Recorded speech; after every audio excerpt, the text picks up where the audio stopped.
feel as though I'm right there. Okay. Yeah, and John, that's all right. Go back a little bit if you want to. No, but if you think that's... I want to get the sound right. So but go back a little bit and then you'll be fine. Yeah, that's good. That's all right. You can always lean in. Sure. You can lean in. This is all what they call terrace talk. Yeah, that's all. Yeah, you heard that term? No.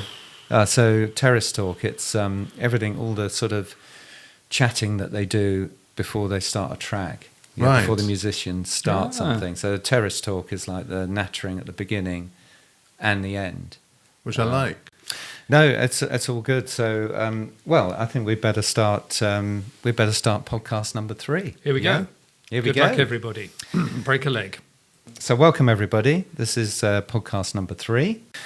It is from, of course, Peter and Gordon, +1, John. Hello. Hello, Peter. Yeah. So this time we've each chosen a decade, sort of aligned to our ages, but not quite. Steady. Sorry. We're all overlapping a little bit with our ages, but certainly the decades we're going to be keeping very strict to the decade we've chosen. Although I'm not. Oh no. Okay. No. But we'll come on to that. I apologise now, but yeah. Okay. I'm going to choose the 70s. John. Well, I've got the 60s. Age-related, I guess. Great decade.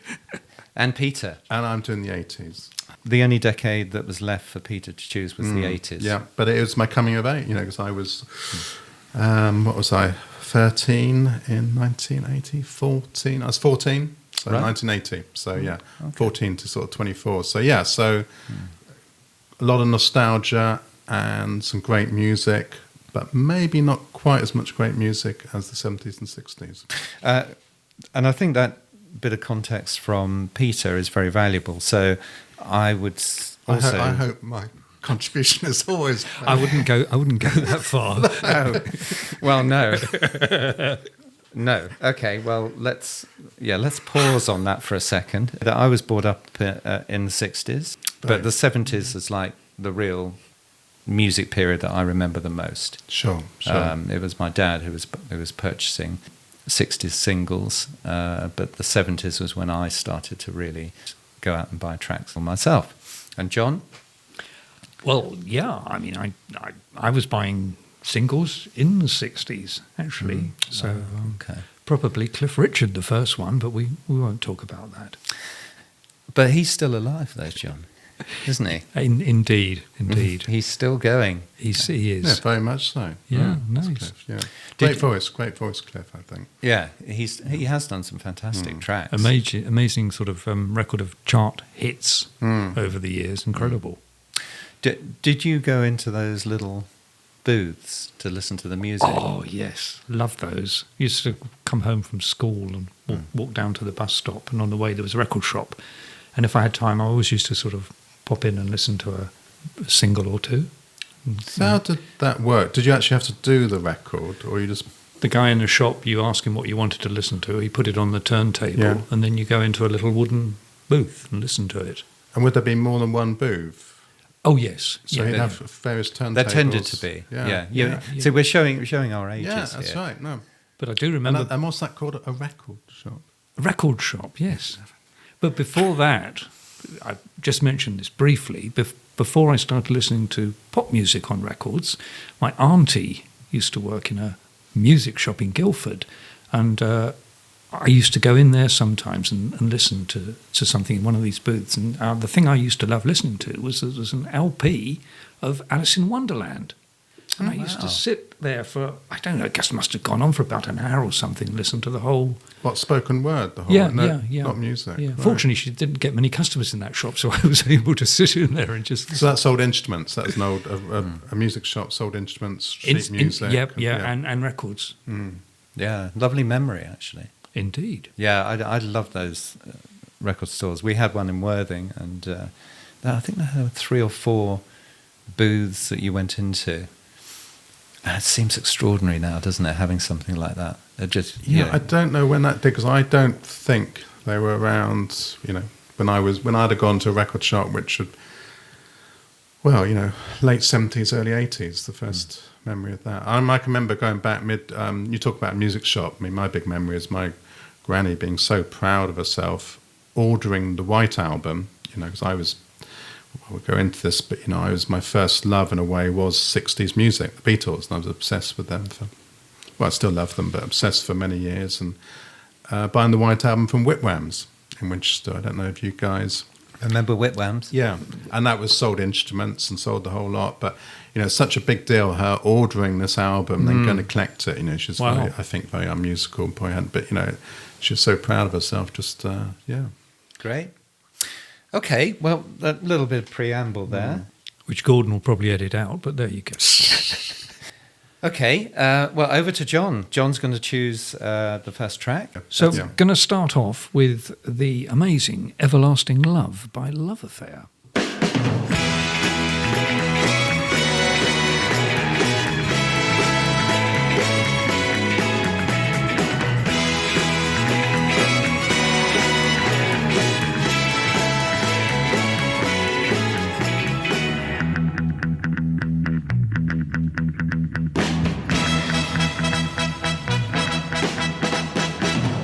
Hearts gone astray, deep in hurt when they go. I went away just when you need me so. You won't regret, I've come back begging you. Won't you forget, welcome love we once knew. Open up your eyes, then you realize, here I stand with my everlasting love. Need you by my Great intro, just hearing that, dramatic. It puts the dramatic into dramatic. I mean, you can't get much more. So am I stealing your thunder here, John? Off you go. Yeah, well, I put that in because I really love the song, but it reminds me, I think I would probably have been about maybe 13 or even 14. I remember that song being played at the first, what I would call proper party I ever went to. Whereas, previously I've been at parties where you played Pass the Parcel and all that sort of thing.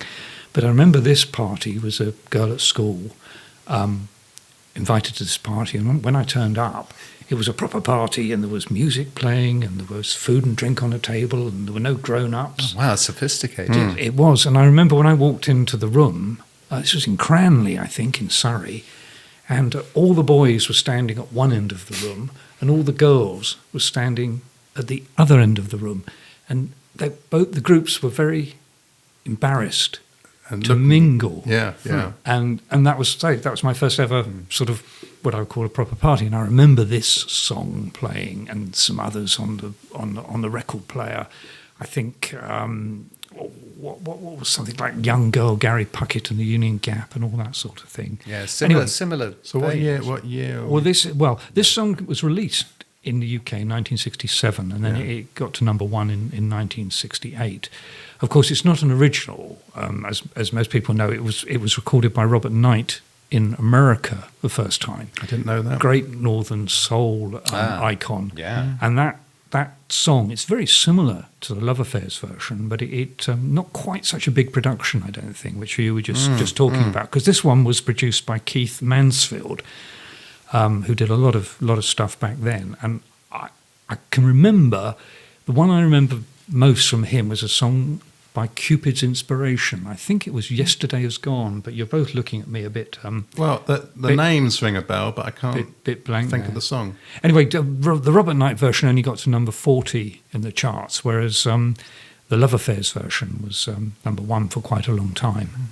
So, and of course the lead singer was Steve Ellis. You remember?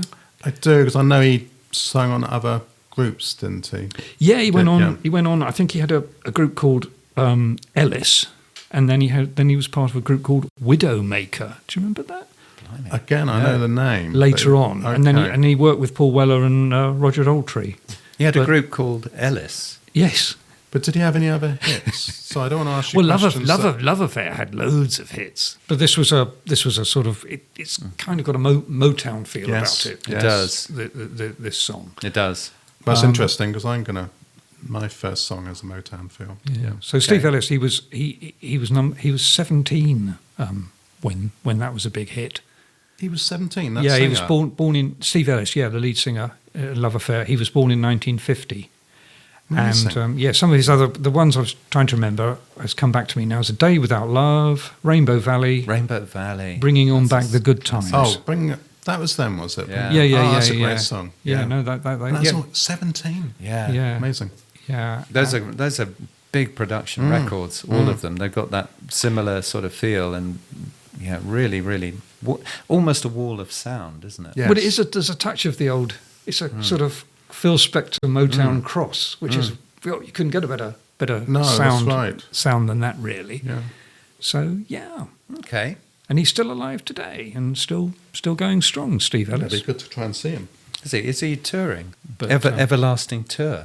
Yeah. Thank you, John.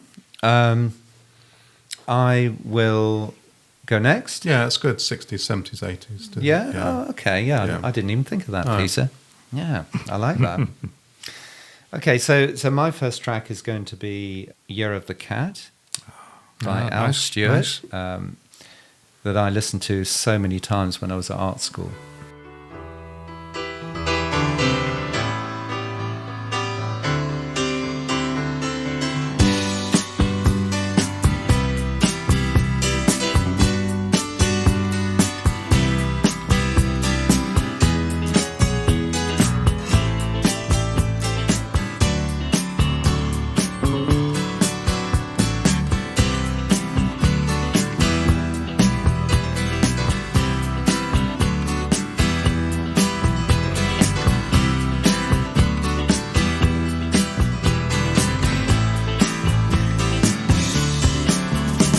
On a morning from a Bogart movie, in a country where they turn back time, you go strolling through the crowd like Peter Lorre contemplating a crime.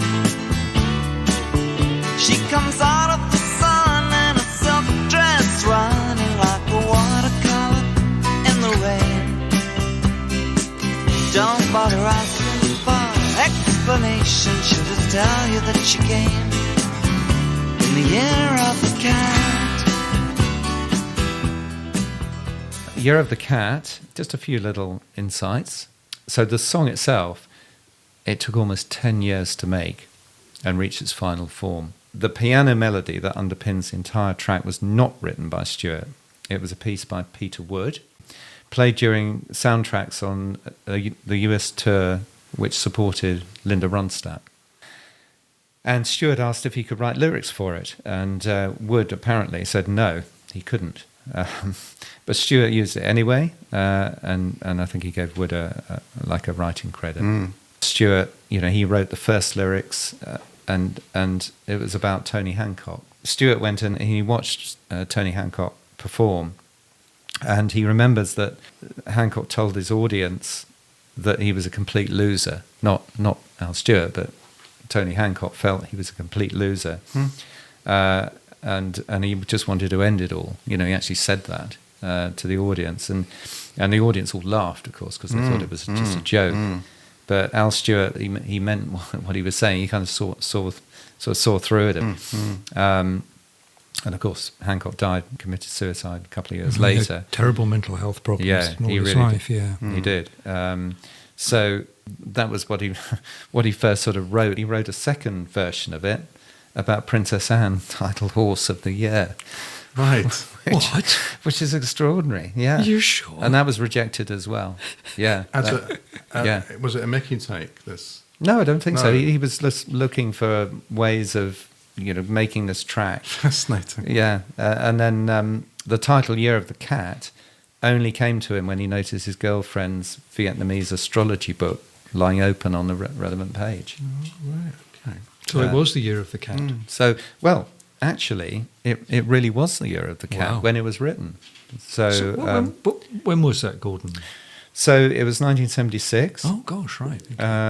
The cat is one of the 12 signs in the Vietnamese zodiac, unlike the Chinese zodiac, which uses a rabbit instead of a cat. No. Oh, right. I didn't know that. I didn't know there was. Well, it's amazing what you Vietnamese. learn on It this is. program. It is. It is. Yeah. When the song was Especially when certain people are talking. when the song was released in 1976. Maybe that inspired Cat Stevens' "I Love My Dog." Yeah. It might have been. 10 years before. Was it? I love that was a great one. Yeah. Well, maybe Cat Stevens inspired Well, us. yeah. Just to say that Al Stewart didn't like the track at all. I mean, and again, extraordinary what the artist, feels. But he was so unsure that he placed it right at the end of the album on side 2, specifically so it wouldn't attract any attention. And of course, that song defined his career. Yes, yeah. So I don't actually remember any other Al Stewart hits. Were there any? Or oh yeah, Time Passages. Time Passages was a big hit. That was I mean, off the same album. Right, and an early 70s album called Orange. And that's very, I'd say even, because he's very, very wordy, isn't he? And his story songs. I mean, probably I don't think there's many more people with longer songs, longer stories. And he's a great historian. He loved history. And there's sort of, I think it's, he wrote one song with Bed Sitters, because he's late 60s, and he'd been doing it a few years then, early 70s. And, very long story songs, often with history. someone often who does personal. long stories. Perhaps we should get him on here. Yeah, but I don't think we've got time, John. It'd fit in well. I don't think we've got time. But no, he was the first gig I went Yeah. to. I went to Seriously? the first Wow. 1985, Crystal Palace. My brother was a big fan of Krista Burr. This was just a year before Lady in Red. And I didn't know. I just went along, and there were the Bluebells, who were a big jangly pop. Young at Heart. Young at Heart, yes. And so they started it, and then Al Stewart came on, and he was just amazing.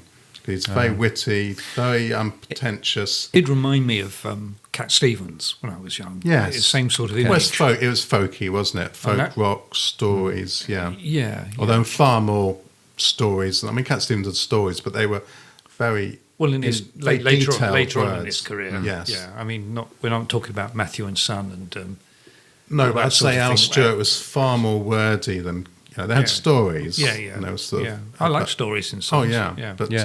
But no, I can remember my big memory, other than being a great performer and a very warm performer, and so joking, and great sound. And also, he mentioned Nostradamus, because I think maybe there's a song called Nostradamus, or it's in that.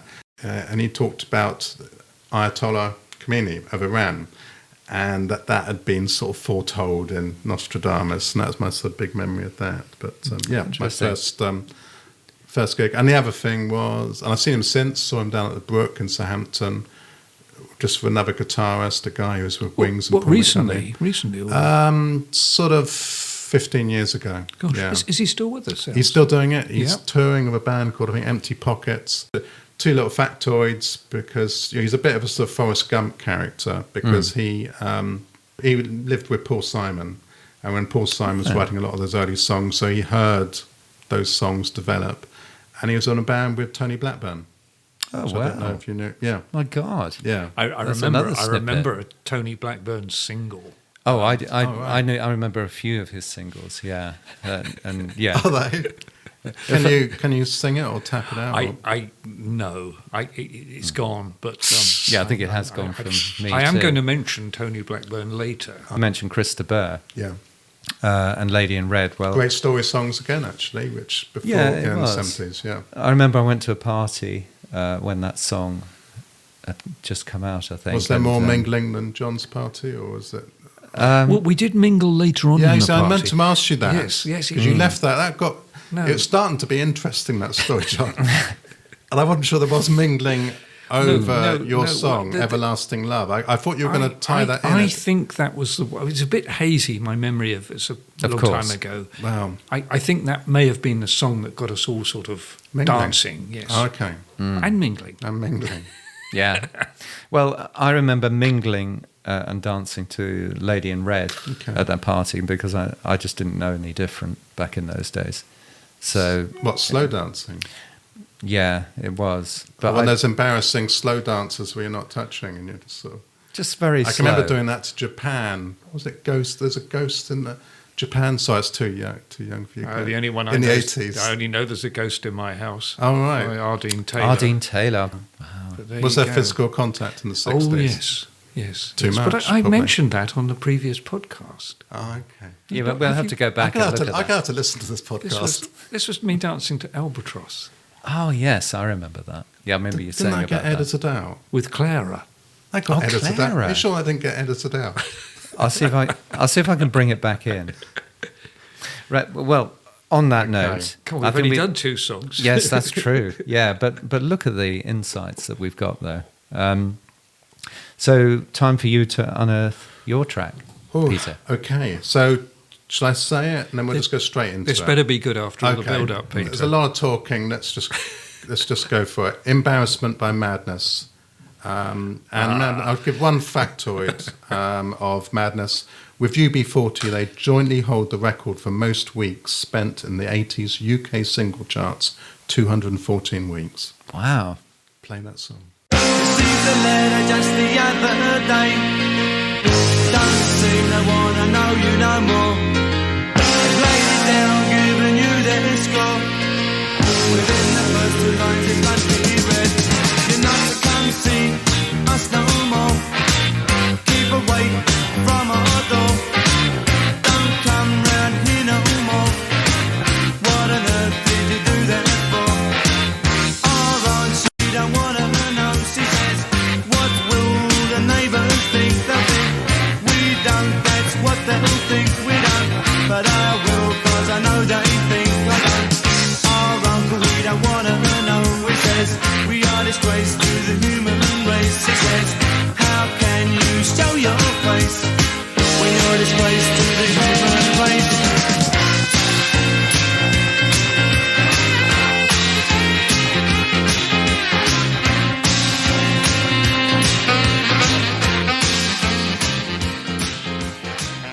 Gordon, I can see you got something to say. Something. Is it about Madness? Can I leave now? Okay.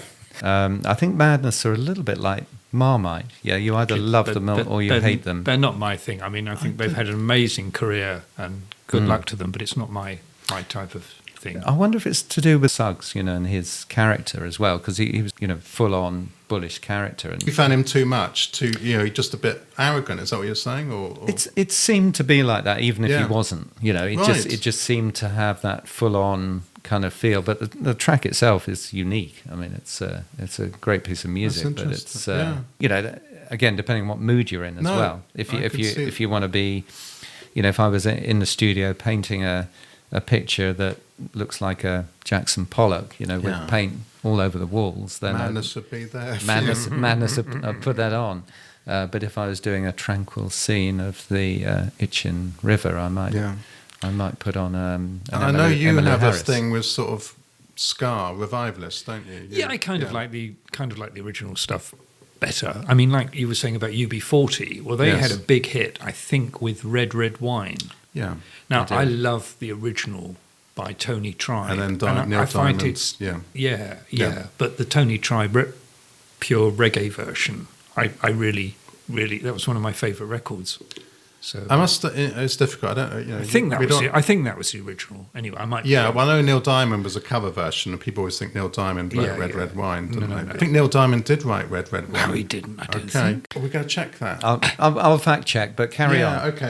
Okay. Well, I must admit, I hear exactly what you're saying. I guess with Madness, my argument would be they were true fans of ska, and they added something to it. Yeah, it's I true. think Fair because enough, I have fair a enough. problem, to be honest. Although with blues, not being sung by American, black artists maybe, but people who do something different, like Bonnie Raitt, who does a bit of folk with it and then a bit of world music, and also she's been so supportive of black artists. So I'm going to kind of tangent.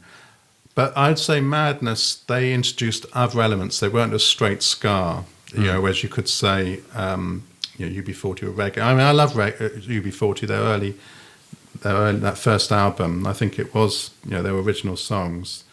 And again, you could argue they gave this big revival to reggae.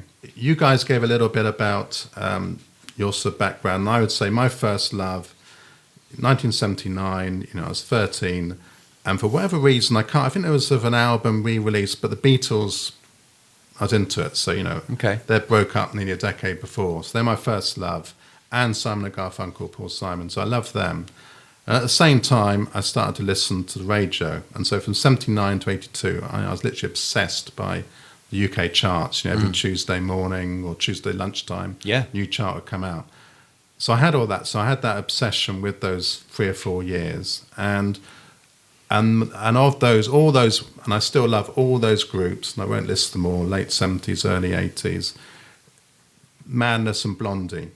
Right. And I think Madness, I think the image, I love the humour, and I think the videos, and I think if you love Madness, you've got to love the videos of these guys together, and I'd say quite funny lyrics, but quite sad, and very observational, so I'd say very Kinks, Beatles orientated. The videos were just very funny. Slightly unhinged as well. Yeah, that's right, unhinged. They weren't afraid of looking, so they weren't trying to look cool.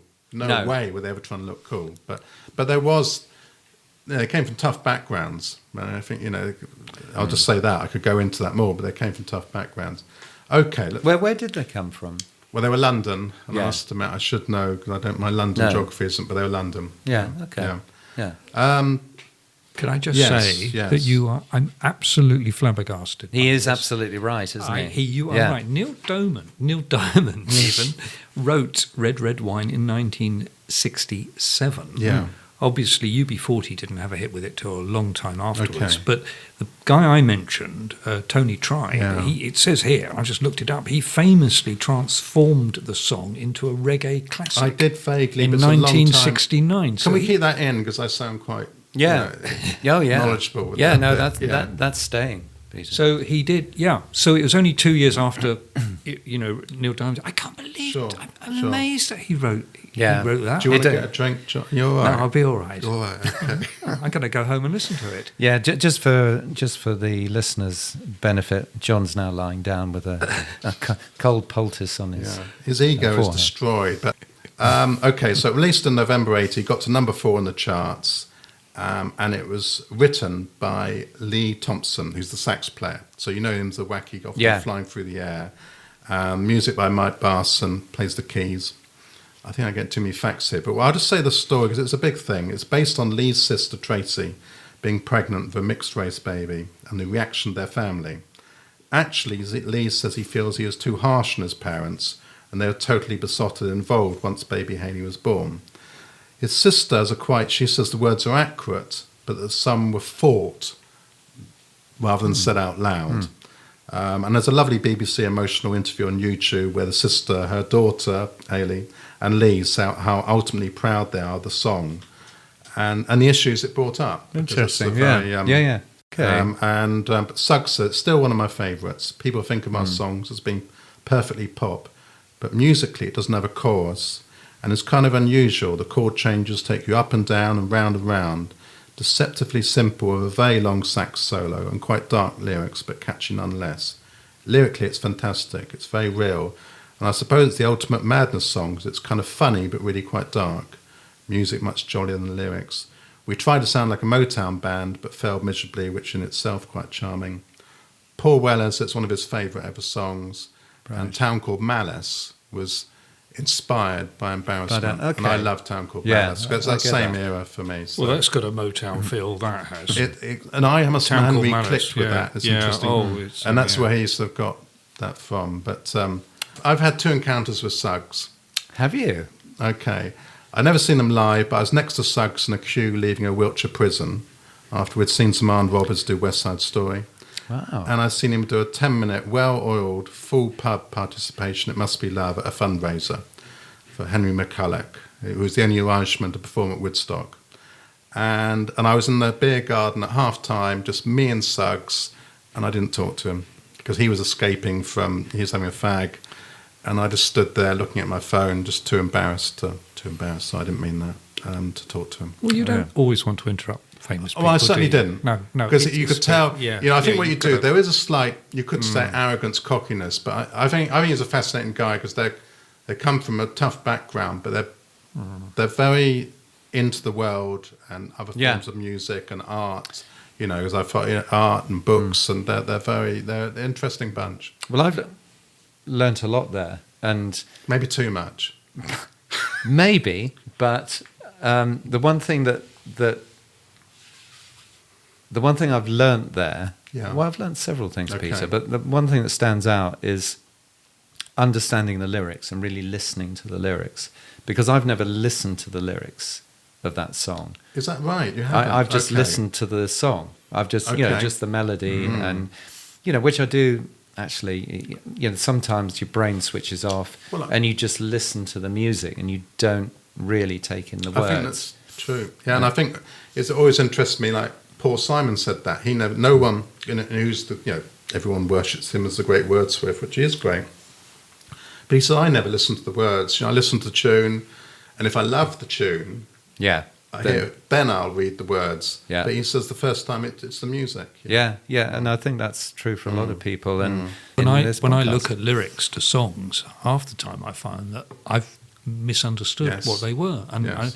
what's that famous song? Somebody in Jennifer Warren from a film. Was it An Officer and a Gentleman or something? Jennifer Warren, love lifts you up. Up Yeah. where you belong. With Joe Cocker. I for years thought the line was "the lift goes up where we belong." So and there's other examples as well, which I can't quite think of. But that happens to a lot of people, I think. Yeah. It does, yeah. You mishear the lyric. And I think also because you hear these songs when you're little and young, Yeah, and you get it in your head what you think it says, and then you never change. Well, You just hear it like that. It's funny. My classic is "Pretty Vacant" by Sex Pistols, and there's literally only a handful of songs before '79 that I sort of took in, and that was one of them.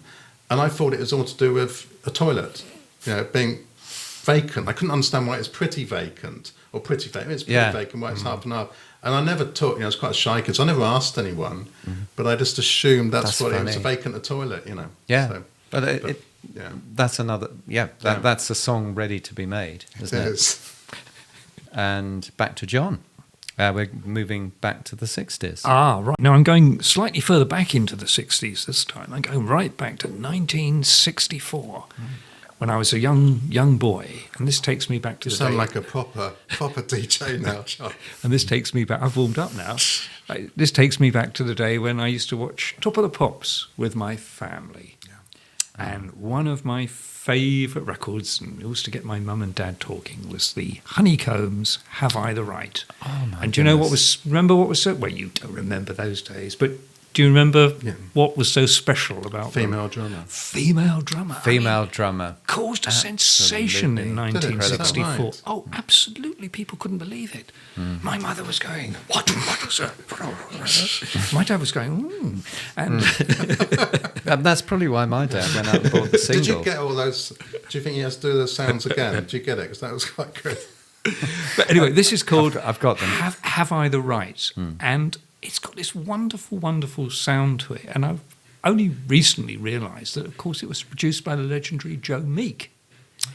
And who, to me, is a bit of a forerunner of Phil Spector, because that wonderful sound he got. And Honey Landry was the drummer, and she's doing that. But also, he's got Joe Meek did a foot stomping on a wooden staircase to get the real boom. Yeah. Boom. I remember it so Right, well because okay. my dad bought the single. Right. And if you recall back in, I can't remember if it was the podcast 2 or podcast 1, but I think I mentioned that I did a little performance for the guests in the guest house when I was Podcast one, little. I think. And the Honeycombs was actually one of the singles that I performed at. Oh, you did other stuff then? Yeah, I did, yeah. Didn't- it Yeah, was, because I did, what was it? Elvis, wasn't it? Yeah, No. the ride. And Dave Clark 5 as Oh, well. I love the drum on that. Yeah, Yes. I do know it. And shall we play it? Yeah, and then I've just got a couple of others about Honey herself.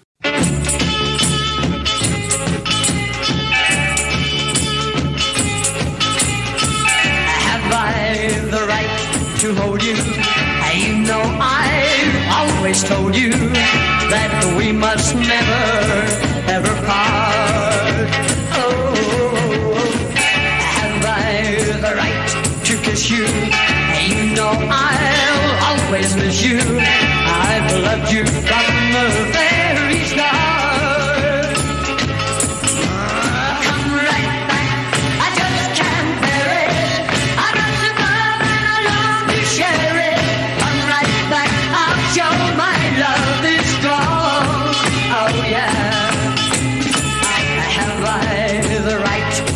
without you.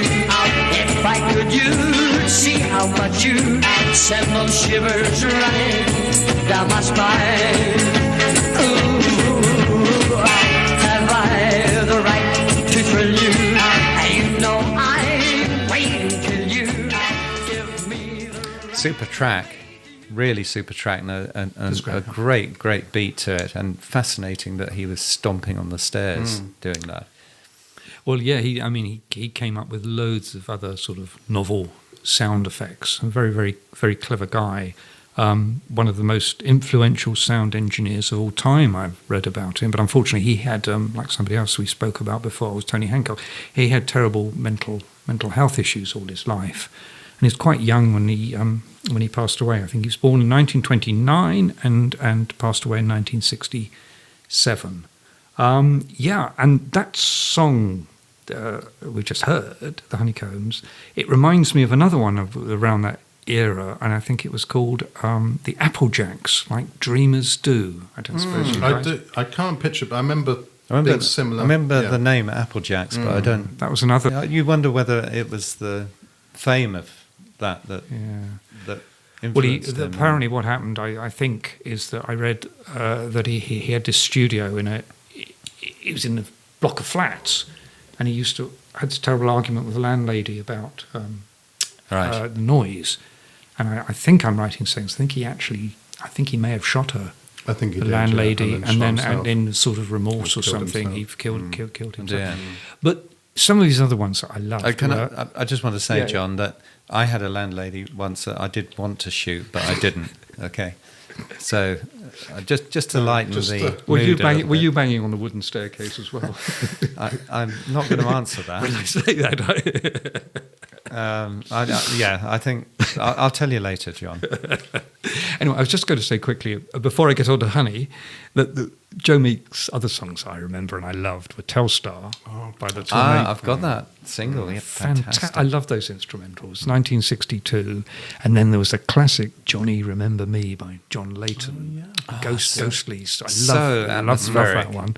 And there was another one, Just Like Eddie by Hines. I've got that single too. It's amazing. Are they on your jukebox? Anyway, just quickly, Honey, her real name, so Honey Langtry. Yeah, so she was born Anne Margot Langtry in 1943. And she joined the group after discovering a natural talent for drumming while working in a Hackney hair saloon owned by a guy called Margaret Murray, who invited her into his amateur band, the Sheratons, and this group evolved into the Honeycombs. And she carried on recording and playing for years and years, and she died in 2018 at the age of 75, leaving a lasting legacy as a pioneering female drummer. There's a number of tracks there that my dad would have went out and purchased. But very similar taste by the sound of it. Because I remember you said how much he liked that single Eve of Destruction. Yeah. Well, that's one of my all-time favourites, and I very nearly played that today. Yeah. But so many songs in the 60s, unbelievable. I'd just like to say as a slight interlude how difficult it was to choose 3 tracks from the decade. I found I chose 3 tracks, and as you guys know... Yeah, you kept changing every hour from then on, since Christmas. Yeah, that's it. Because obviously I love soul and Motown and reggae and all that, but I've just gone for the sort of pop. Yeah. Pop. Because I think, 60s was a lot about pop with other stuff sort of coming into it later on. Yeah. Okay, so back to the 70s. My next track is Night Moves by Bob Seger. Ah, yes. And let's play it, and then I'll say a few words about it. Great song. I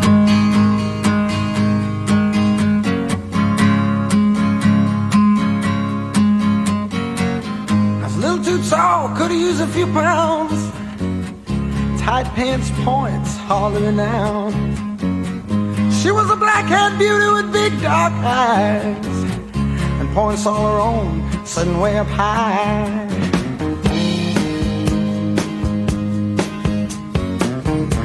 Way up firm and high. Out past the cornfields where the woods got heavy. Out in the back seat of my 60 Chevy. Working on mysteries without any clues. working on our night moves, trying to make some front page driving news, working on our night moves. In the summertime,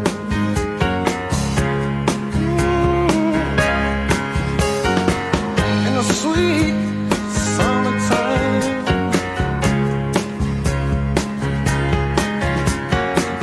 we weren't in love, oh no, far from it. We weren't searching for some high in the sky summit. We were just young and restless and bored. Because he's the son of Pete Seeger, the folk singer. Yes. And I always think he's sort of, so I don't know, you know, I know he has a big fan base, sold lots of records, but I always think people like Bruce Springsteen and Billy Joel, you know, that sort of John Mellencamp, maybe get more mainstream media coverage over the years. But I mean, having said that, he had a great success, great career, but you maybe get their music stuff from non-music places wouldn't really know him.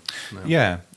Interesting you mentioned Bruce Springsteen because and the double bridge that gives the song its unusual shape was inspired by Springsteen's Jungle Land. Right, you're going to leave that in again? That makes me sound intelligent. Yes, we'll leave that in there. The song was born and came about when Seeger, he came out of a screening of American Graffiti, which is in 1973. Yes. Yeah. And he, I remember that. Yeah, Yeah? good film that. That's a revival, a rock and roll revival sort of film, wasn't it? Great, yeah. Great film. Harrison Ford. Sorry, I'm saying might things be. that we better fact You're check just that. you're just saying things. I'm not saying anything myself now after Red Wine. No, it's best not to, otherwise there'll be more embarrassment. Neil Diamond, I can't believe it. Anyway, yeah. You'll be telling me he wrote Sweet Caroline next. Yeah, no. Anyway, Seeger came out from watching American Graffiti, and he said, "I've got a story like that to tell." So the film, you know, by George Lucas, you know, produced by Coppola, depicted California teenage life in '62, and Seeger wanted to do the same for Michigan. Yeah, so without him watching that film, Night Moves just would never have been written. So yeah, that was his sort of inspiration, but it's entirely autobiographical. Yeah. There's too much banging on the stairs, Gordon.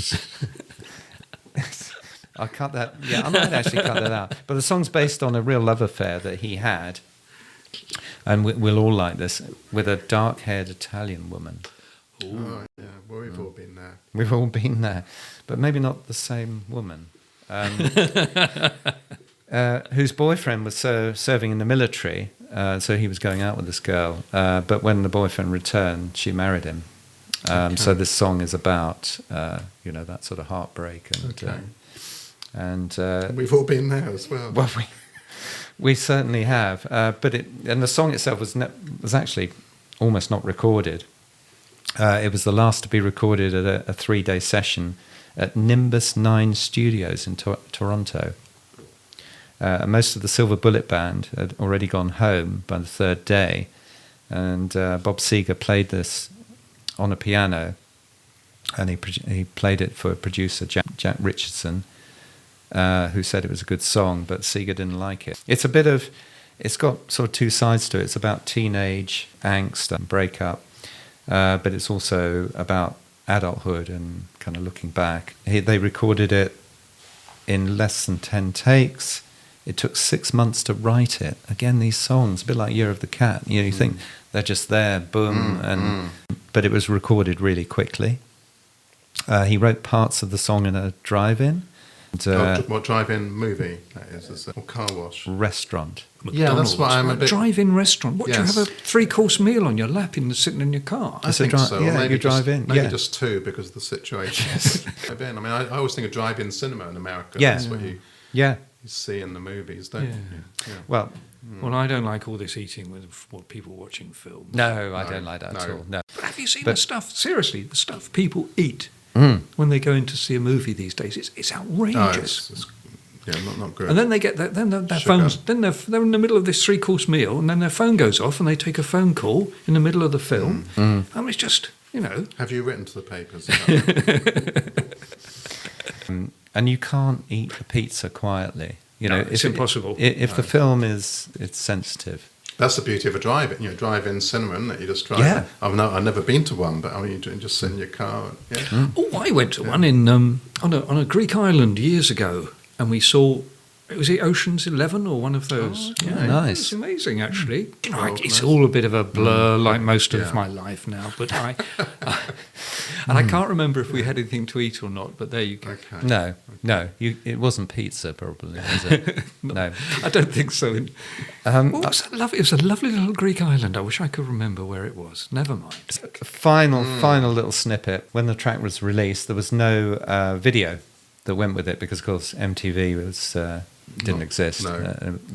That came 5 years later. But when Bob Seger's Greatest Hits came out in '94, they did make a video, and it was directed by Wayne Isham, and it featured a very early acting appearance by Matt LeBlanc before he was in Friends. Okay. Wow, Okay. gosh. And according to Seeger, he shared a bottle of tequila with LeBlanc in his motorhome before the shoot, and LeBlanc later claimed he was drunk throughout the whole video. They keep showing me clips of Friends on Instagram these days. But I love that series he did, and they made in England when they about the Top Hollywood- Gear. No, definitely not that. It was a comedy about the writers, and they went over to Hollywood to try and write scripts for films. yes. What was it called? The two famous English actors in it. They were both in the Green Room, what's it called? Green Yes. Ward? Green Yes. Hospital drama. Yes. It doesn't matter, but that's one of my all-time favourite comedy series. Anyway, that was Night Moves by Bob Seger. Peter. I was at Live Aid, which I think you two probably know. I probably told you. There's a lot 15, of name 20 dropping times. going on in There there. is. I know someone else who was at Live Aid as well. Oh, right, okay. Do you want to talk about them? No, Okay. keep going. So I was at Live Aid, and Sade. Bit of a cheat this. This is Why Can't We All Live Together? From Diamond Life. She was massive then. I love it. Love that album. And I must admit, doing all this research, I've realised, because of my 3 songs, she's the one I don't really listen to. Rock and Roll Hall of Fame this year, plus she is in the V&A. There's The Music is Black, a British story. What the Rock and Roll Hall of Fame say, I mean, it blended jazz, soul and R&B into a sound entirely their own. They influenced Lauryn Hill, Frank Ocean, Adele. Those are 2. Adele. Yeah, that makes sense. So she was great at Live Aid. She was 2 minutes intro with congas, and yes. and then Yeah, she yeah, comes of on, course. and then when you hear the track, you hear this roar of a crowd, and it's her coming on. She comes on, and within seconds she's singing. Had that track been heard previously? Yeah, before, it was before had, Live Aid. and you listen to it on Diamond. I think it's maybe the last. It's on Diamond Live, and it's nothing special. Financial Times wrote about it, saying that in that year she just sounds far more passionate. A year of touring meant that the singer's voice now conveyed greater confidence, and it is just a great song. Yeah. If you listen to it on Diamond Live, you think, well, yeah, it's pleasant, but Timmy Thomas is a great version. But you listen to that, and it is just. And I think the other thing at Wembley, the sound was great, and so many outdoor concerts aren't great. I mean, there's quite a Latin element, I'd say, in that, and R&B and all those sort of various elements. A little bit like Bronski Beat as well. When they came out, with their sound, it was just so different. Well, his voice again. I suppose you've got these 2 great voices. And the other thing, I mean, it's important to say she has been spotted in Waitrose, Stroud. I think she lives near Stroud. Has she? So you can sometimes see her in Waitrose. Do you know what she Stroud. buys or not? I don't know. I'll get back to you on that.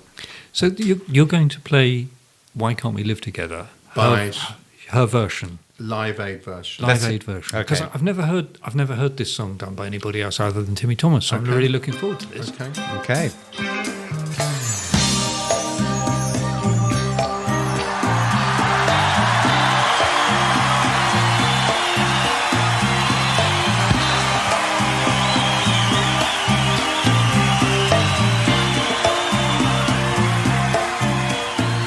Tell me why, tell me why, tell me why. Why can't we live together? Tell me why, tell me why.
really like that. Good. That's great. Lovely voice. Did you follow Sade or not? A little really? bit. Yeah. It was some big hit, wasn't there? What was that? What's a big hit? Is It a Crime was one. Smooth Operator. Yeah. Smooth Operator. Yeah, That's what I yeah. couldn't think of. No, that hearing that song again, because that Timmy Thomas version, takes me back to when I was in my pomp and at a Saturday night disco in the Cinderella Rockefeller in Guildford. Was your pump pre-70s, I thought? I had a long period of pompness. Some would say still do. Because that was, I think that was early 70s, wasn't it? Thomas, It would have been. Yeah, well, it would have been. Yeah, it would be.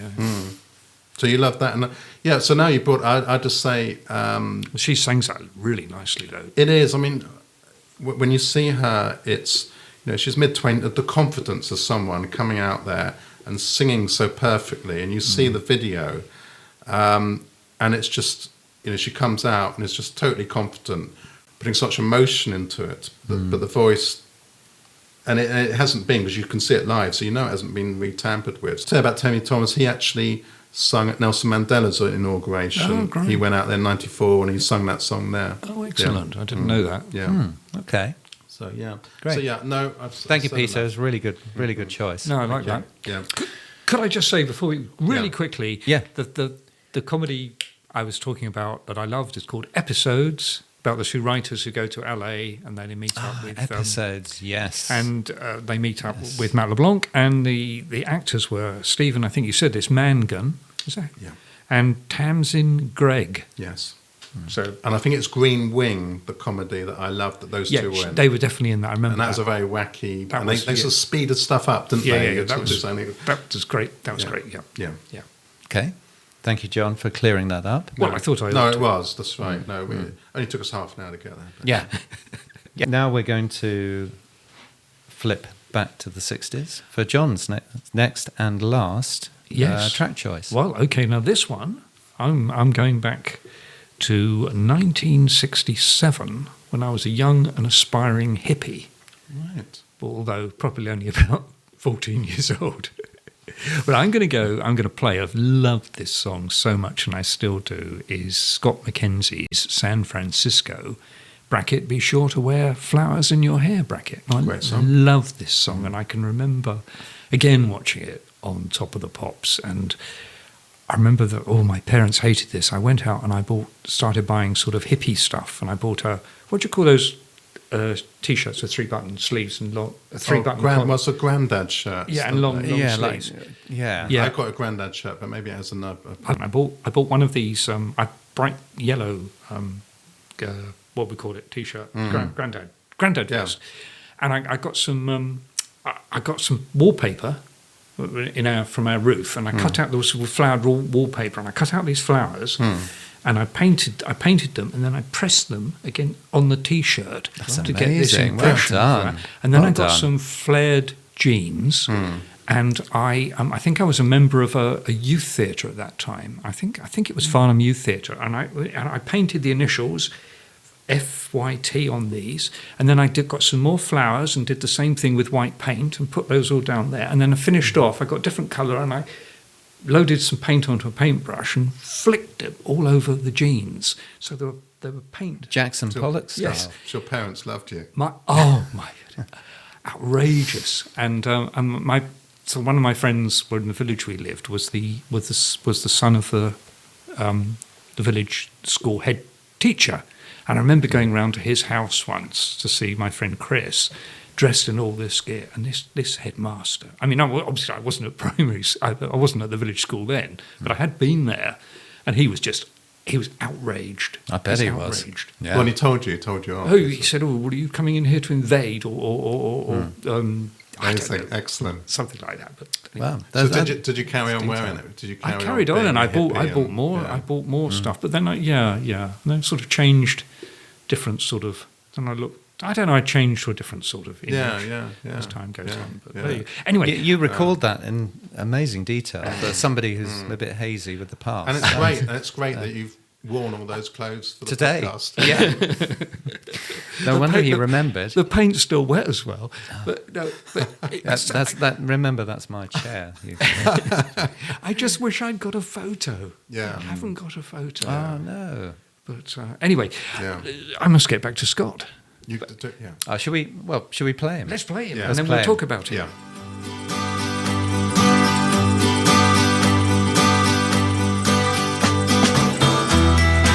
If you're going to San Francisco, be sure to wear some flowers in your hair. If you're going to San Francisco,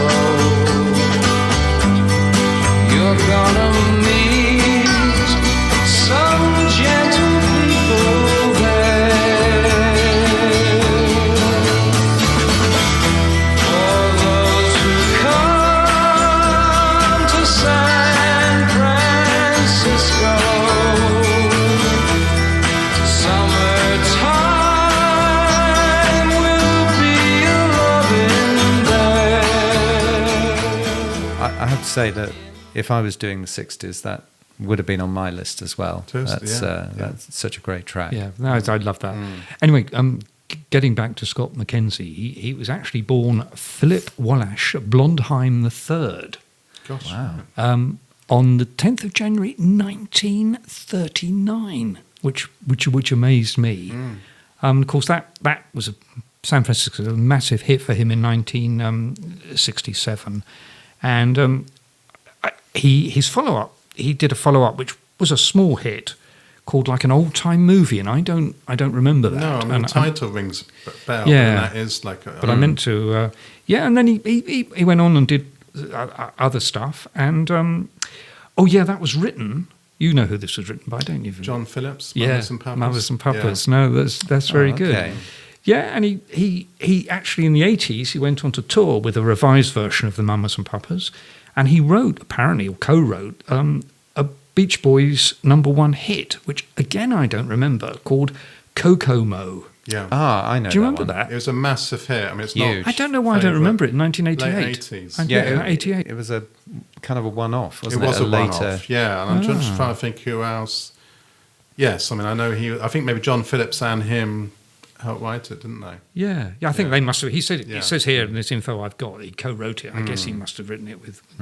Anyway, he died in 2012, and I always used to, when I was a young lad, always thought about going to San Francisco and all this business, the hippies, the flowers in your hair. I did actually go to San Francisco when I was over in America it was either 2 or 3 years ago, and actually went.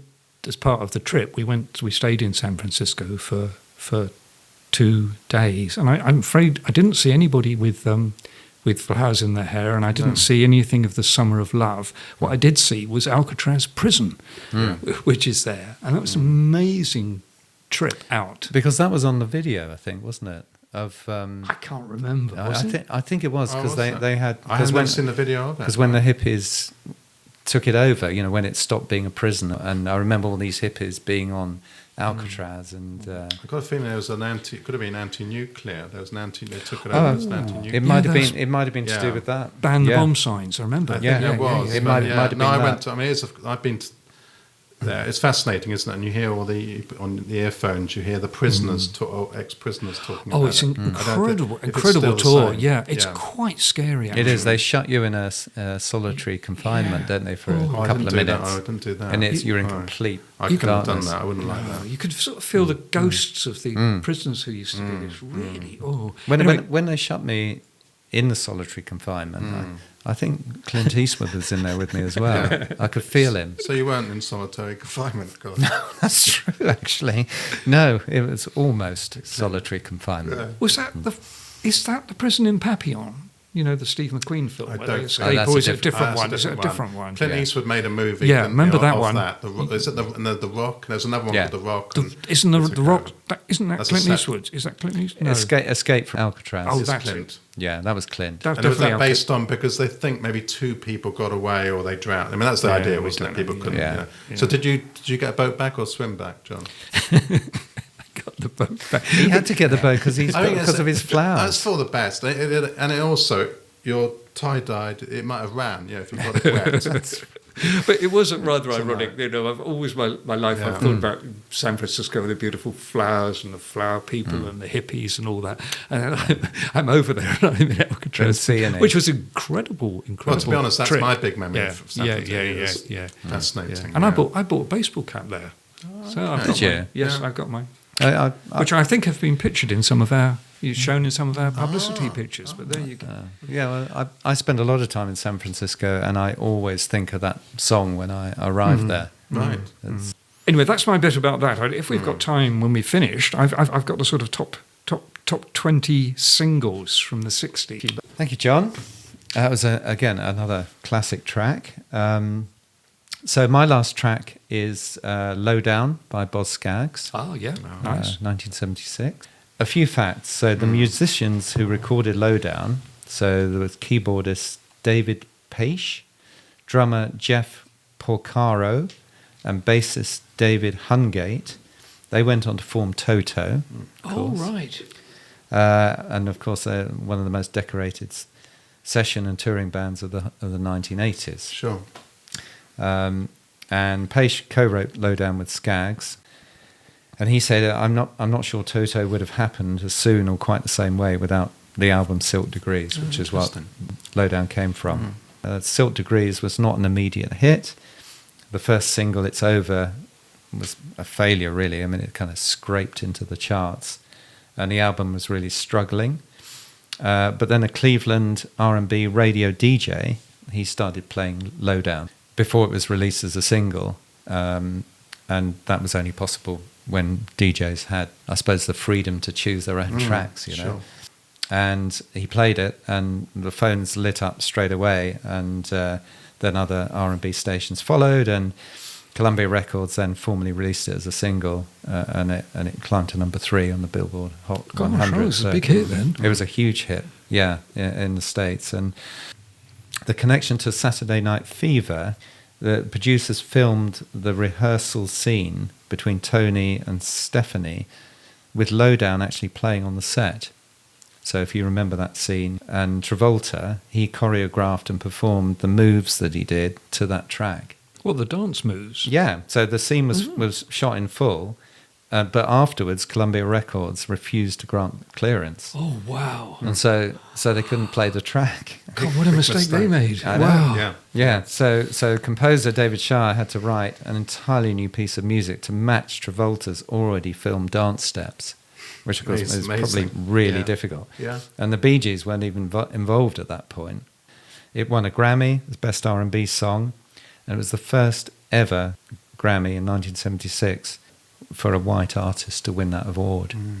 And can you remember who the second white artist was to win the Best R&B What song? year did you Grammy? say? 1976 was Boz Scaggs. Steve Winwood. No. No, that's not R&B enough. I don't. Well, it might be. Keyboard. Well, You got one more guess. oh, It was the only other white artist to win it. go on. You have to tell Yeah, us. Gordon. you. I don't think you get it, but it was Leo Sayer No. for "You Make Me Feel Like Dancing." No. I know, Oh, that's ridiculous. just extraordinary. He was big, wasn't he? And he critically Huge. acclaimed Leo Sayer. Yeah, and I've got a few of his albums, and there's one of them, Another Year, I think. Extraordinary album, and You're not a fan of Leo. I'm not a big fan of Leo Sayer, I'm afraid. Very talented. I was going to say, I was thinking of the 60s, and I was going to say the Righteous Brothers, because they Yeah, they had that would make more wonderful, sense. soulful voices. that would make more sense. I Yeah, know that. I think especially the early Leo, because he wrote that album for Roger Daltrey, didn't he? Yeah. And he did, Yeah. was it Show Must Go On or something? See, I could never ever get over him wearing that school uniform and the shorts and that outfit. You think of AC/DC? No. But the Leo Sayer used to dress as a schoolboy or something, didn't he? A clown. A clown. Yeah. Well, that's close. Clown. Close. The show must Gilbert go on. O'Sullivan was the schoolboy, wasn't he? Ah, yes. Yeah. I'm mixing Yeah. up Leo Sayer. And, They're both quite very talented, very eccentric, both different. They're Totally different people, unique. aren't they? They're Yeah. different, ploughing their own furrow. I'd say. Yeah, I mean, Leo Sayer was, again, when he came out on stage and he sang, was it Show Must Go On, dressed as a clown. see, when I was young, I only used to like what I would call, we mentioned this before, but cool singers and groups. Yeah, They're but- still very successful, though. Yes, yeah. Hugely. Yeah. So a couple of final points on Boz Scaggs. So before his solo career, he was a member of the Steve Miller Band, which you may know. Oh, yes. Yeah. Remember that. What was their big hit? He had Abracadabra was his second big hit. Yeah, it was Yes. huge. In the 80s. Abracadabra, But the that's the one first I one was the remember. one. So they might be warming to you now, Peter, because they realise you don't know everything. You show a weakness. You become more likable. Right, so there's Jet Airliner was one. Yeah, that was not the one that John's thinking of. Rockin' Me. No, Rockin' I think it Me. was Abracadabra, I'm thinking. No, that's Yeah. the 80. That's of 81, 82. But it's still Steve Miller, isn't it? It's still Steve Miller. Fly Like an Eagle. Fly Like an Eagle. I think that's the one, yeah. Yeah. Drop like a pigeon.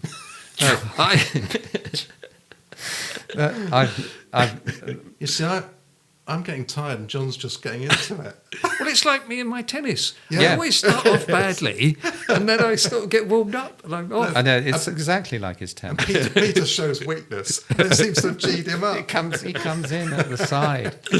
Anyway, The Silk Degrees, the album containing Yes. Lowdown, that spent 115 weeks on the Billboard 200 album chart, eventually peaking at number 2, and it remains Skaggs' best-selling album and has been certified 5 times platinum.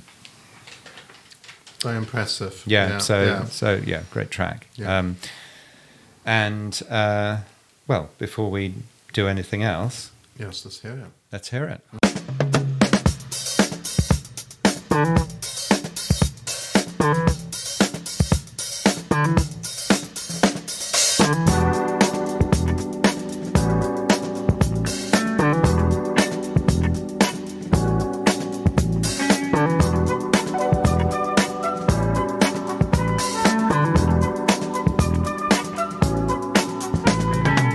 Babies into running round, hanging with the crowd, putting your business in the street, talking out loud, saying you bought us this and that, and how much you done spent. I swear she must believe it's all heaven sent. Hey boy, better bring the check around to the sad, sad truth, the dirty low down.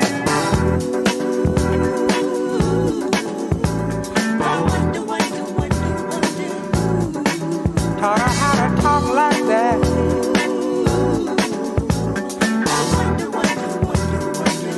Gave her that big idea.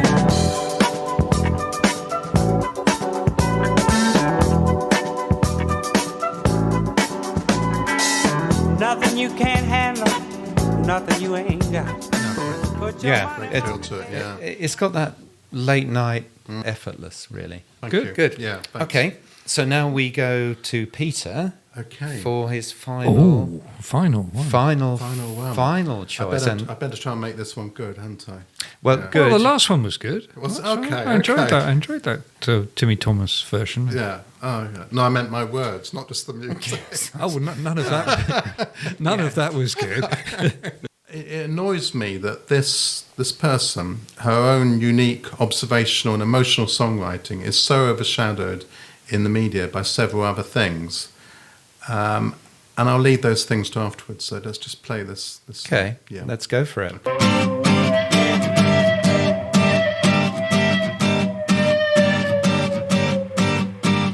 Seven times in 7 days I've sat and wished my life away. I know the greyness Christmas comes and goes, but the sun don't shine and the snow don't snow. There's Susie Ann with her tits and curls, where mediocrity excels for those vicious boys and their boring girls. You know it makes me sick, but it's a bozo's world. Then there's always the cash, selling your soul for some trash, smiling at people that you cannot stand. You're in demand, your 15 minutes start now. City banker looks are in, the heart less heart, the chin less chin, and you'd spill your beans for just a pint of gin. How you got so holy and became so thin in Sunday papers. So that's Kirsty MacColl and 15 Minutes from her 1989 album Kite, which The Independent said a couple of years ago it's one of the top 20 underrated albums of all time. I'm a massive fan of Kirsty MacColl, and I've been showing you, bought this massive box set. Box sets still being produced, even though CDs on the way out. But so that's great. But I think you were saying, you don't think you guys know her? I've not heard that track before. No. I've heard it before, but not that familiar with it. And it has it has a bit of an Oasis feel to it, doesn't it? I was getting into that. I think you've got to. You've got to hear the whole song, and the words are very important. Yeah. She says, I suppose it's a cynical song. It's based on Andy Warhol saying in the future, everybody will be world famous for 15 minutes. So it's based on that. I suppose it's a cynical song. People are famous for being famous, exposés in the tabloids, tittle-tattle, anything for money. That's part of the reason I don't like interviews. She's known. She has this sort of strange image in the media because she's quite famous for various things, which basically, for me and fans, sadly, sorts of being known as an amazing songwriter. Because she had the massive Christmas song with the Pogues, Fairy Tale of New York. Oh, yes, she did, yeah. Coupled with her tragic scuba diving death at Christmas. He's just 41, killed by this multimillionaire idiot in a speedboat off Mexico. So, that every year that gets played, and then everyone talks about her death. Yep. Great cover versions. Her hits, so she had hit singles with Days, Ray Davis, and New England, Billy Bragg wrote those. And then Tracy Ullman had a hit of Kirsty's They Don't Know. And there's actually, talking about cover versions, there's actually a great cover of this song by Keris Matthews, who is Radio 6. One of my dad's favourite songs was a Kirsty MacColl song. There's a guy works down the chip shop. Oh, that one, swears he's Elvis. Well, he really loved that. And that's my point 4. Oh. And her great but novelty hit, that song, because that's what people, and so that's what I remember, I'm afraid. And it's a great song. It is a good song. And then finally, being the daughter of folk legend Ewan, who wrote The First Time Ever I Saw Your Face by Roberta Flack. John, you'd know that. I remember that one. For another folk legend, Peggy Seeger, who I recently saw live, who he left Kirsty's mother for. So you got all that sort of, in a way, what she's talking about, tittle-tattle, you could say some of it, and that's what you hear. With Kite, I felt I had to prove that I wasn't this bimbo girl next door I'd been portrayed as. She found love over the last few years of her life with her sax player, James Knight, who says why her songs are so direct, emotional and affecting. If Kirsty liked you, she is 100% in, so committed to liking you, which is why I think she got her heart broken a lot by blokes and by her friends. And you hear that in her songs, they absolutely show you all the elements of who she was. Raw songs, but not self-pitying, and often ballsy, uplifting tunes like Beautiful South. So I'd say the music she does, I will say this because obviously people don't, 60s girl group pop, rockabilly, pub rock, electro dance, she did all that folk rock, Latin. And in the sort of late 80s, she's one of the most in demand session singers, in tandem with producer husband Steve Lillywhite. So she's on records by Talking Heads, Smiths, Wonder Stuff, Happy Mondays, Rolling Stones. And Kite probably kicked off her solo career. Yeah, there's a lot of facts there. There's a lot of facts. She was a very talented lady. And great. All I'd say is this great box set I'm talking about. There's only a live version of it, and I got another box set from Croydon to Cuba. And that song, 15 Minutes, isn't on it. You know, it's on. It's a great free CD, but you know. Yeah. Okay. Great. Thank you, Peter. That's interesting. Yeah, I think I learnt a lot. Peter. So did I. There Yeah. you go. Some I didn't want to know, but yeah. No. But once it's said, you can't undo it, really, can you? And certainly not on this podcast. It'll make us who we are in the future. Do you know what? I'm going to learn how to edit, I think. No, that's my job, John. Could I just do my very brief summary of the 60s? Let's do it. Yeah. Before I launch into the BBC Radio 2 compiled top 20 of the 60s, just a couple of things I wanted to mention very briefly. Now, the 60s started off with very traditional style pop songs. Sure. I mean, I think in 1960 there's a guy called a song I don't remember called Starry Eyed by Michael Holliday. The only song I remember him doing was he did the theme from Four Feather Fours, I think. Do you remember that song? I don't know. I don't know. No, you're too young. I might. No. If I heard it, I probably There was would. Anthony Newley stuff, Johnny Kidd shaking and all Bobby over. Darin. And then the big change for me came way back, I think it was in 1964 when the pirate radio stations came into play. Yeah, I remember that. Radio Caroline, first broadcast March 1964. And they completely sort of changed the way pop music was listened to and bought and everything like that. And so much so that, well, as we know, Radio 1 decided in 1967 that they had to sort of get in on the act. And so they could play all these, the new pop music and everything. And I guess you both remember what the first Radio 1 show was and who hosted it? Tony Blackburn. Blackburn. Yeah. Flowers. Yeah, I was just going to ask you that, what the first song played was. The Move. Yes. Flowers in the Rain. Absolutely. Okay. Oh, Peter, you're getting your motor back. You're becoming more dislikable again. But I used to love that. I think I used to listen to that on the way to school. And I remember, do you remember you won't get this. Do you remember the name of his dog? You better. I think it was Arnold. Arnold. You're Yes, right. it was. And Yeah. every It so often, barked, didn't you it? had a I was going to do the bark on this podcast, but I forgot to rehearse it, so I'm not going to try now. But I will tell you, and I bet you don't know this. Do you remember what Tony Blackburn's opening words were? Down boy, down Arnold. Arthur. And hit his opening words on Radio 1 before he played, or it may have been after he played for us in the rain. Well, and good morning, everyone, and welcome to the exciting new sound of Radio 1. Can you get closer to that microphone, please, John? And it was like he was in a room. That's scary. I used to do a good Emperor Roscoe, but I can't do it anymore. I have to go. I'm going to see Tony Blackburn at one of his 60s. Oh, yeah, they're very popular. He's still going. I would just... sorry, you finished your 60s one? I was going to do my top 20. I need to add something. Wait. Go on, I'll do just it say, now. Do it now. I bet you're not mentioning Fairport Convention, made my favourite, I do like Fairport Convention. because they made 3 albums in, I think, 1969, and they're my favourite. Meet on the Ledge. Yeah. Sisu doit partir. Yeah. If you got to go now, French. Yeah. Yeah.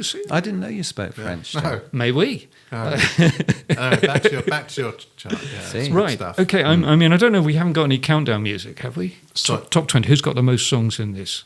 Who do you think? Beatles. Yes. Yeah. Yes. Okay. So have you made these up, or No. These are the actual total UK sales from 1960 to 1969, and that's Radio 2. No, I'm happy with that explanation. that's good. Are you, Gordon? Are you Yeah, okay I'm with all that? right. Yeah. I think you can go now, John. Go Okay. now. Go now. I won't. I have got the years they were hits, but I'm not going to say them. I'll just blast through them. Okay. Number 20, Pretty Flamingo, Manfred Mann. 19, Sugar Sugar, The Archies. 18, Puppet on a String, Eurovision, Sandy Shore. 17, I'm a Believer, The Monkees. 16, A Whiter Shade of Pale, Procol Harum. This one's slightly controversial. At 15, we've got Michelle.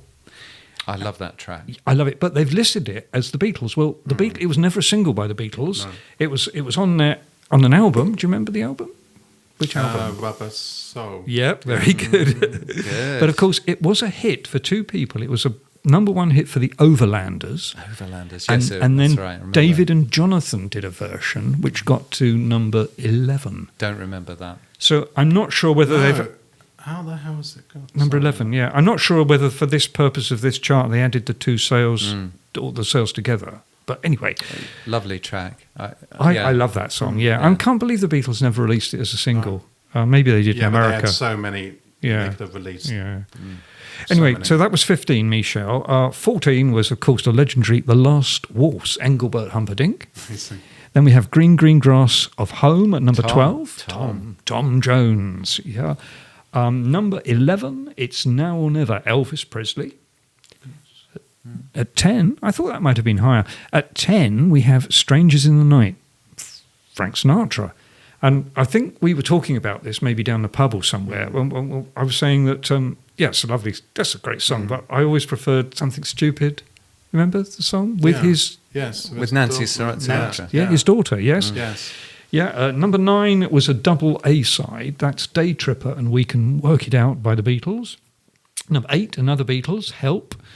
And number 7, another Engelbert song. Remember that? Big hit. Is probably most famous for this one, Engelbert Humperdinck. What's the other one you did? Last Waltz? The Last Waltz, yeah, and this was... Save the... This is equally as famous, this one. No?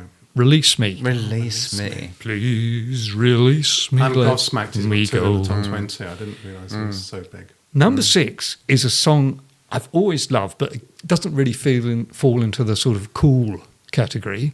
But it's The Carnival Is Over by the Seekers. Yeah, I like that track. Who became the New Seekers. I'd Like to Teach the World to Sing and all that. Carnival Is Over, great song. Another Beatles at 5, I Feel Fine. Another Beatles at 4, Can't Buy Me Love. And then we have the legendary Ken Dodd at number 3 with Tears. That's extraordinary. Which kind of demonstrates the diversity of the charts in the 60s. Number 2, another Beatles, I Want to Hold Your Hand. And finally, number 1, any guesses? It's another... You? Yes, She Loves You by the Beatles. That's fascinating. I think it shows the sort of rise of the album in the late 60s, which maybe takes away... Because I was amazed how middle of the road some of them... You know what I mean? You're talking about coolness. Yeah. I mean, there's no Stones there, was there? No, well, that surprised me. How many number 1 singles do you think the Beatles had in the 60s? Total, have a guess. I'd have to guess in the 60s. Yeah, it's the 60s. I'd say roughly 20. Okay. I was going to say 20, but I'd need to go for another. I'd say 22. Actually, it was only... I was surprised you went quite as high as that. It was only 17 number 1 singles, which is still pretty amazing. Yeah, it really is. Gosh. I'm trying to think, because they had that big compilation called Number 1. I was just trying to remember how... Another number 1 that wasn't in the top 20 was The Shadows' Wonderful Land. I used to like their instrumentals. Thanks, John. Yeah, thank you, That's John. great. Yeah. Gosh, a lot of memories connected with those tracks. Incredible. I haven't got a top 10 or top 20 from the 70s. This is it's one sentence actually, but it's quite a long one. But they say that the 70s was a transformative musical decade that exploded with stylistic variety, bridging the soulful orchestral grooves of early disco and funk with the driving theatrical anthems of classic rock, and ultimately sparking the raw, rebellious energy of punk rock, which, of course, it's... That's where it all started to go wrong. I always remember Bob Harris, I always remember him on the Old Grey Whistle Test really getting very twitchy about punk rock. And he at the time he didn't. He got a lot of hatred from punks, didn't he? He did, Really, he did. Well, gosh, I hope they won't be after me now. No, we can always... There's always the next podcast to put things right, John. Okay. So anything else anyone wants to add before we wrap up? I would just, talking about the 80s, I suppose drum machine and the synthesizer, they were big things. And I wasn't at the time a great fan of them. And so I seemed to, 82, and I went on to what you particularly like, or, the early 70s, a singer-songwriter, I went on to that. But there was still good stuff. Timmy Thomas is I think it's one of the very first uses. Why Can't We All Live Together? Was the drum machine. He's the first Drum machine, time. First time. But I nearly chose, I love Under Pressure, David Bowie, and Queen, and Tunnel of Love by... Dire Straits? That's great, but this was Tunnel of Love by the Fun Boy 3. I recommend that to listen to. Yeah. Amazing lyrics, very sort of a very quite a sort of mournful sort of song. Is that it? Yeah. That's not it. I was just going to do a little bit of audience participation and just invite people to comment and let us know what their favourite music decade was and Or their favourite podcast. or their favourite podcaster out of the three of us, and Hi, everybody. which tracks really, which are the standout tracks for them that float their boat. Yeah. Alrighty, so from myself, Gordon. Oh, actually, we better do this the right way round. Yes. Okay. From Peter. And from Gordon. And from John, or +1 as I'm also known. Thank you for listening.